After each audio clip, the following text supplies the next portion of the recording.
Hi, I'm Lisa. I'm a tour guide here in Charleston, South Carolina, and an avid traveler. I've traveled to Vegas 3 or 4 times a year for more than 10 years and love to cruise and see new places. Several of my friends are headed to Las Vegas for the American Pool Players Association World Championships. And they've asked me lots of questions because for many of them, it's their very first time in Las Vegas. And for others, it's their first time or first time in a long time to be on an airplane. So I'm going to answer a few questions in hopes that it may help some other folks as well. One of the things that people seem to be most concerned about with good reason is how they're going to get their queue to Las Vegas. I have a few options for you. One, you could ship it out right to the Westgate Hotel and Casino. There's a FedEx store right there on property, but you'd need to contact them on the details of how to make that happen. One thing we've done in the past is to break the pool cue down and put it diagonally in the suitcase, in a large suitcase. We wrap that cue in bubble wrap and then pack our clothes around it. We did that several years and it worked fine. What we're doing currently and have done for the past many years is put our cue and case in a 36-inch rolling duffel bag. Your regular case that you use at League or at the pool hall protects your cue, and then you have the clothing packed around it as well. The only important thing is to make sure that that duffel bag is not overweight. 36 inches and typically about 50 pounds is the high limit for that. So you want to make sure that you're following all those guidelines. Those would be my suggestions. Now, one other thing I would suggest is that you go to your airline's website and get the baggage dimensions that are allowable on that particular airline. And that would be for your carry-on and your personal item. Each airline is different, so I'm not even going through what those dimensions would be, but just to make sure that you're falling within those guidelines.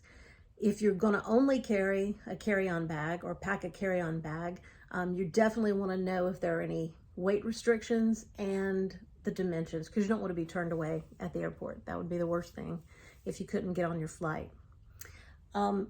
I also would strongly recommend that you download your airline's website. And that way, if there are any delays or gate changes for your particular flight, you'll be alerted to that on your phone. And understand that you're going to want to know that information as quickly as possible.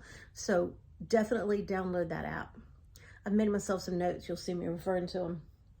Now, your liquids bag. So when you're going through TSA security, you can have, the only liquids you can have to fit into a quart size, clear, zipped container. And each container inside that bag can only hold 3.4 ounces of liquid or less. Now, say you have your shampoo bottle. It's a regular big shampoo bottle, and you've used all but just the very 3 ounces of it. You can't carry that shampoo bottle on board the plane. It has to be in a container that is no larger than 3.4 ounces, okay? So any kind of liquids that you have, if you can spray it, spread it, it's a gel, any of those things have to go in that liquids bag and no more than a quart size. Now, if you're traveling with several people, maybe they don't have as much space as you do, you share some space, but each person can have a quart size, clear, zipped bag that they have to have all of their liquid in. So make sure you're paying attention to that. Now, some weird things that are not and are liquid. So peanut butter is considered liquid, even though it doesn't really seem like it would be. It is not considered liquid if you have it between 2 slices of bread. Something to think about. You could pack you a peanut butter sandwich if you want that peanut butter on the plane. So keep those things in mind. Any kind of aerosol, gel, if it will not hold shape without its container, it's considered liquid. That may help too. Lipstick, not considered liquid. Lip gloss, liquid. Now, a couple of tips before you leave your house. If you typically wear a belt or you're wearing heavy jewelry, put those in your personal item until you get through security, because you're going to have to take them off there anyway.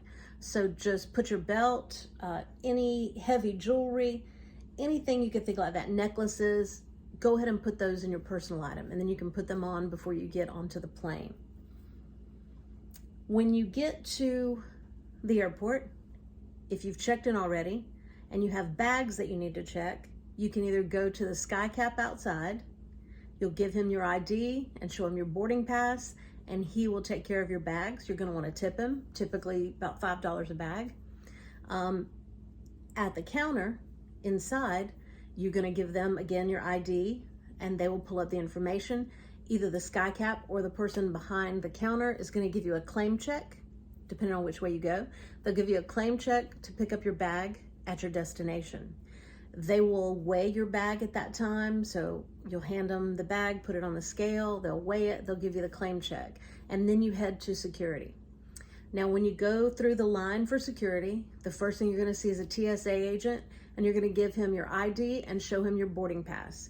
He may not need both, but you wanna have both ready because he could ask to see both, and typically will.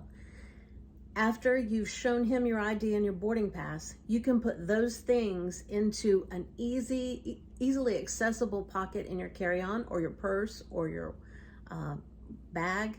You don't want to put it in your pocket. Nothing can be in your pockets when you go through the x-ray. So you're going to get the gray bins, and you're going to take your shoes off and put them inside. You're going to put your liquids bag into one of the gray bins. It can go with your shoes. Any electronics that you have that's larger than a phone. So if you have a tablet, a Kindle, a laptop, those are going to go in a gray bin as well. Any of your jackets, any of that stuff is going to go in those gray bins. And then you will get in line, you'll go through the x-ray machine, come out the other side, pick up your stuff, and walk away. Walk over to the benches or sometimes tables, but typically benches, and gather your things there. Do not do it there in the line for security. You're holding up traffic. Move away and get yourself back together, organized for where you need everything for the rest of the trip. Those are the first set of things that I can give you that I think will help. If you have any questions, please put them in the comments below. I am new to this. I'm sure that I've done things in this video that are not that great. I'm gonna try to get better at it, and I'm gonna be doing a video on carry-on, luggage, and other travel tips that you might need. Any questions, please put them down in the comments. Share it with friends that you think could use what I had to say. Have a great day, safe travels. Talk to y'all soon. Hi guys, I'm Lisa with Lisa Knows Vegas. A lot of my friends and myself are heading to Vegas in the coming weeks for the APA World Championships. And for a lot of those folks,